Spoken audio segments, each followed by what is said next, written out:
My project here is a 1977 Gibson Mark-81 with a missing fingerboard and a messed up truss rod. Otherwise, the spruce top and rosewood back and sides and the neck are in decent shape.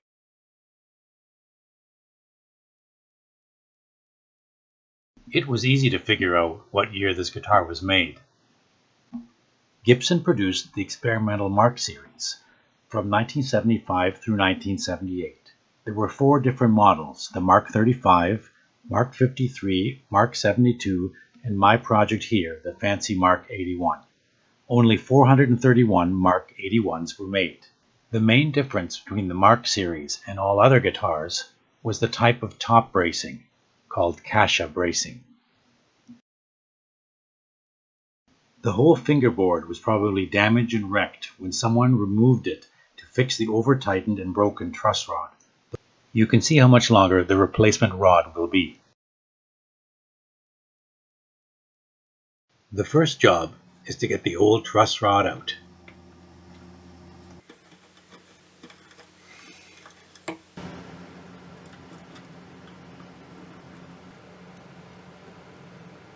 You can see the broken end of the old truss rod here. Then I have to clean out the channel. My buddy keeps me company.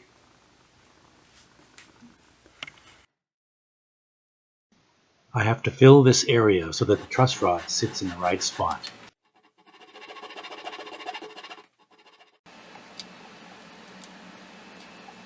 That should work. In order for the truss rod to work properly, the new insert must have a curved bottom.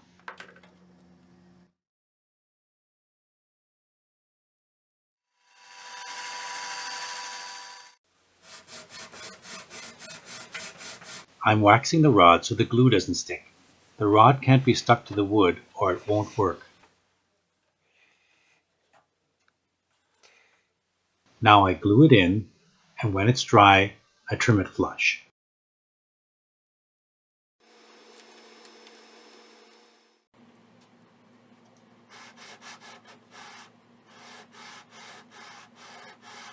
Just checking to see that the truss rod moves freely.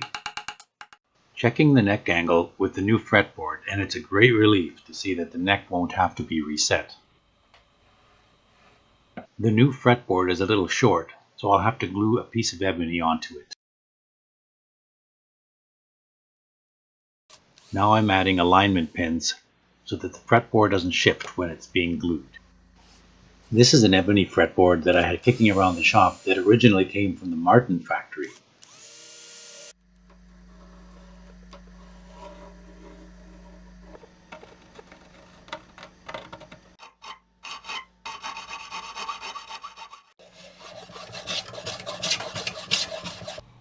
I have to leave just the right amount of room for the fancy binding.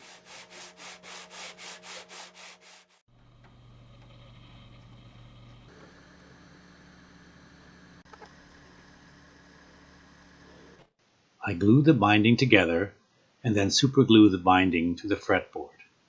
Then I trim it flush.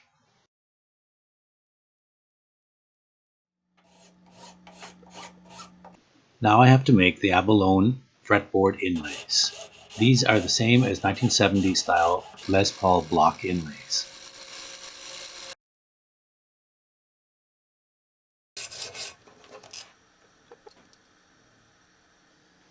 They are now ready for installation. I route out the pockets, then I epoxy the blanks in. After they're dry, I'll scrape, sand, and file them smooth.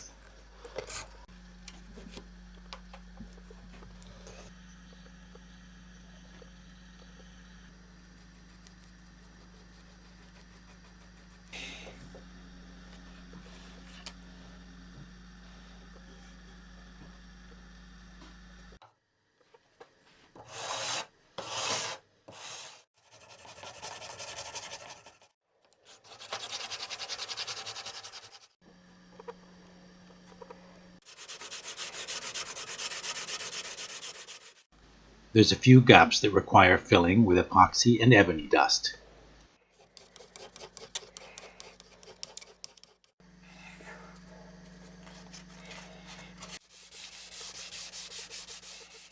Now some final preparations before the job of gluing on the fretboard. This is the scary and stressful part. You can't afford to have anything go wrong here.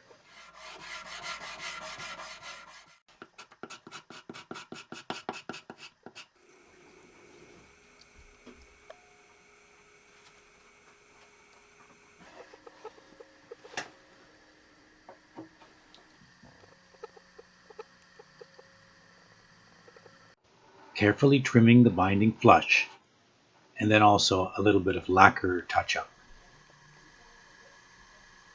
I traced a photo from the internet on my computer screen to make the new pickguard. You could still see the shape of the old truss rod cover on the headstock, so it was easy. My homemade mini thickness sander jig came in handy.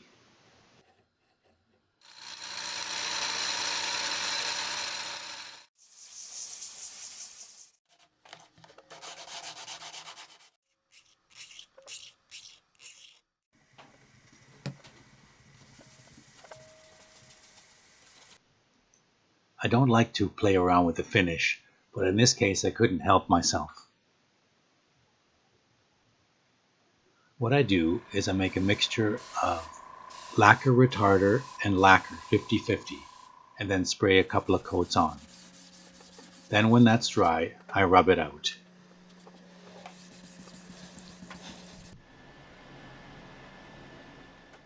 Some polishing,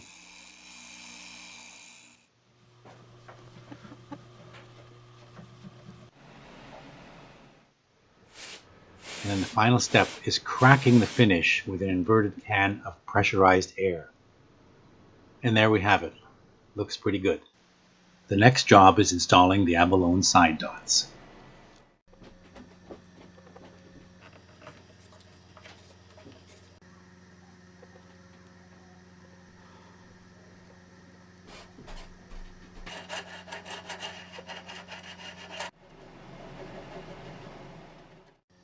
Time to install the new jumbo fret wire. The fret bender is an essential tool.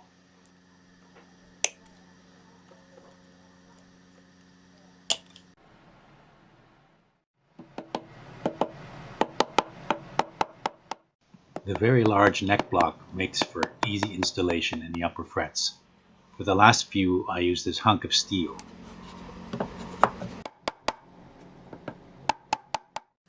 I put lemon oil on the fingerboard so the super glue doesn't stick to the ebony.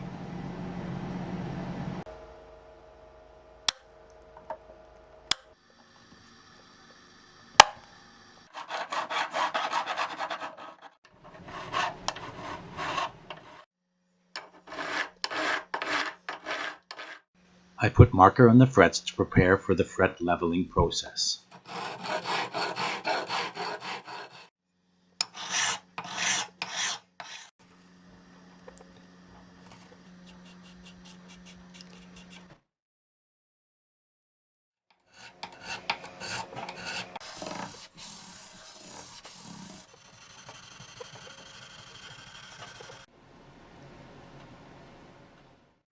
There's some separation going on here which I'm going to try my best to glue. This guitar was exposed to some harsh conditions in the past.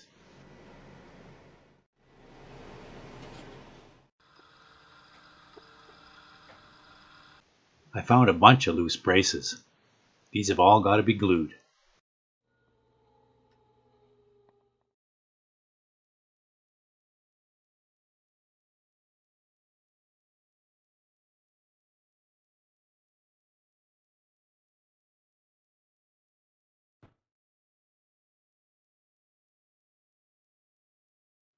Now on to making a new bone nut.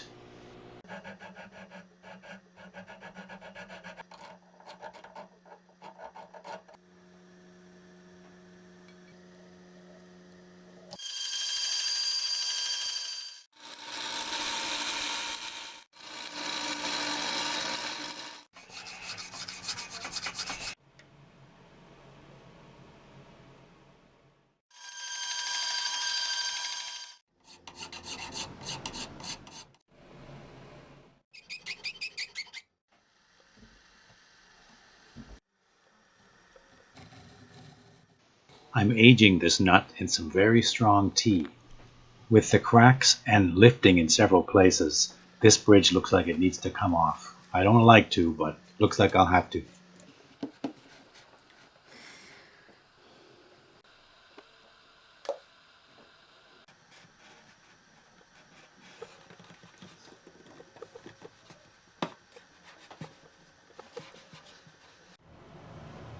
The bridge came off without too much trouble and reasonably cleanly.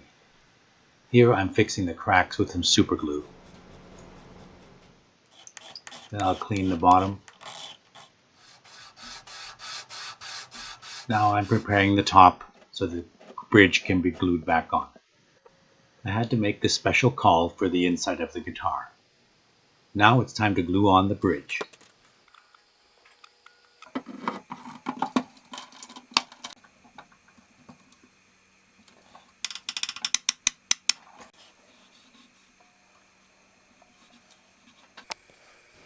These old tuners need a good polish.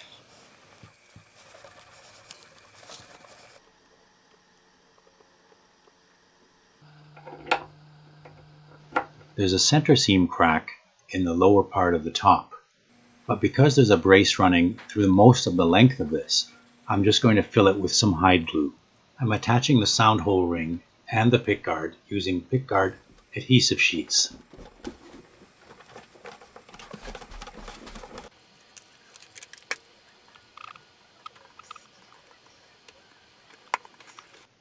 I'm going to give the guitar a light polish using number 9 soil remover.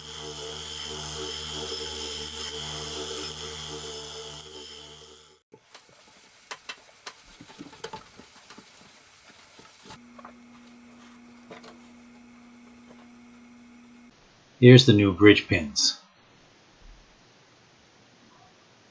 I'll have to get the glue out of the holes in the bridge.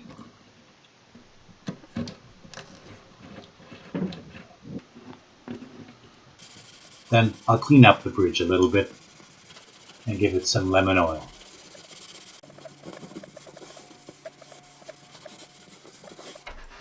Here I'm setting the nut slot heights. It looks like the bridge saddle is going to be way too low. Yeah, it's too low. I'm going to make another bridge saddle with an old piano key and a piece of bone.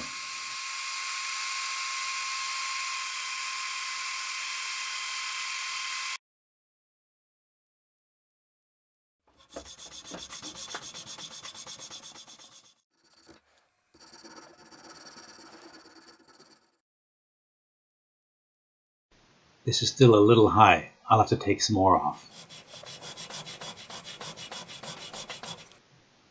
That's looking more like it.